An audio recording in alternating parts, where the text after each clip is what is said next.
wondering when you'll get married and who your life partner might be? You're not alone. For centuries, Vedic astrology has held the keys to unlocking the mysteries of marriage timing, spouse characteristics, and destiny-aligned partnerships, all hidden within your birth chart. In this video, we'll explore how astrologers read the 7th house, analyze planetary periods, Dasa-Bhukti, and decode the roles of Venus, Jupiter, and the Moon to make powerful, real-world marriage predictions. Whether you're single, engaged, or simply curious, get ready to discover the science of love and timing written in the stars. Welcome to this focused exploration of the 7th house in Vedic astrology, as illustrated through Vedic, a case study chart of a person born on 16th August 1937 at 8:31 a.m. Indian Standard Time at 13° North, 77 East 35. Let's uncover the astrological insights into marriage and partnerships. First, the 7th house, which governs marriage and the spouse, is in the sign of Pisces. It is occupied by Saturn, who functions as both the 5th and 6th lord in this chart. While Saturn here brings discipline and seriousness, his role as a malefic causes affliction to the 7th house, often indicating delays or emotional coldness in marital life. Interestingly, there are no direct aspects from other planets on the 7th house itself, keeping Saturn's influence dominant. Now, let's talk about the 7th lord, Jupiter. Jupiter is placed in the 4th house, which is also the 10th house from the 7th, forming a powerful Kondra connection. This placement brings potential for stability and emotional depth in relationships. Jupiter is aspect by Venus, the Karaka or natural significator of marriage, which is a strong and supportive influence. However, Jupiter also receives the aspect of Saturn, adding a layer of karmic seriousness to the union. Jupiter's strength is remarkable. He is placed in his own Multrikona sign Sagittarius, not just in the Rashi chart but also in the Navamsa, making him Vargottama. Yet, in the Navamsa, Jupiter is afflicted by Rahu and exalted Saturn, hinting at inner challenges or moral dilemmas in married life. Finally, let's look at Venus, the Kalatrakarka or significator of the spouse.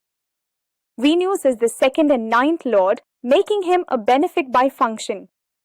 He is well placed in a quadrant, in a friendly sign, and aspect by Jupiter, which fortifies his role in ensuring a harmonious union. However, Mars, being the 3rd and 8th lord, also aspects Venus. This adds slight blemishes, suggesting occasional temperamental clashes or tension in the relationship. Still, Jupiter's influence outweighs this, leaving Venus overall strong and supportive. To summarize, the 7th house is afflicted by Saturn, indicating delay and challenges.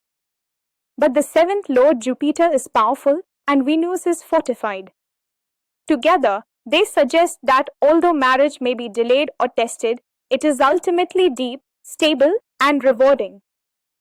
In Vedic astrology, timing is everything, and when it comes to marriage, understanding the right planetary periods or dasas can offer powerful insights. Today, we explore how chart number 1 reveals the exact period in which marriage was destined to occur. Left-pointing magnifying glass first, let's identify the planets empowered to give marriage in their dasas. Number 1, the lords of the Rashi and Navamsa are occupied by the 7th lord. In this case, both are Jupiter. Number 2, Venus, the natural significator of marriage and lord of the 2nd and 9th houses. Number 3, the Moon, ruler of emotions and domestic harmony. Number 4, Mercury, because he rules the sign occupied by Venus, the 2nd lord, and also serves as the 10th lord, a Kandra lord. Number 5, Saturn, the planet occupying the 7th house. And finally, Jupiter, once again, as the 7th lord. However, the native's Mercury Dasa ended in early childhood, long before marriageable age. The next major period capable of producing marriage was Venus Dasa. While Jupiter and Saturn Dasas and the Moon's period do occur later in life, Venus' period emerges as the most timely and effective. There's a twist though. Saturn, being placed in the 7th house, introduces delays in marriage. But don't worry, the chart is balanced. The inherent strength of Venus as the Kalatrakarka and Jupiter as the 7th lord in his own sign ensures that marriage is not excessively delayed but happens at a cosmically ripe moment. Within the Venus Dasa, the Venus period, Bhukti, was ruled out as occurring too early. Instead, Jupiter Bhukti stood out. Why?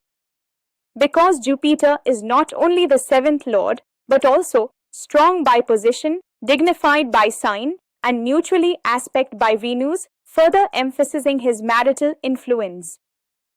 And so, the native of chart number 1 married in April 1961 during the Jupiter Bhukti of Venus Dasa, a textbook perfect example of Dasa-Bhukti alignment for marriage. In summary, Saturn caused the delay, Venus opened the gateway, and Jupiter delivered the result. That is the elegance of predictive astrology when timing, planets, and purpose align. For more in-depth case studies from the classics of B.V. Raman, don't forget to like, share, and subscribe.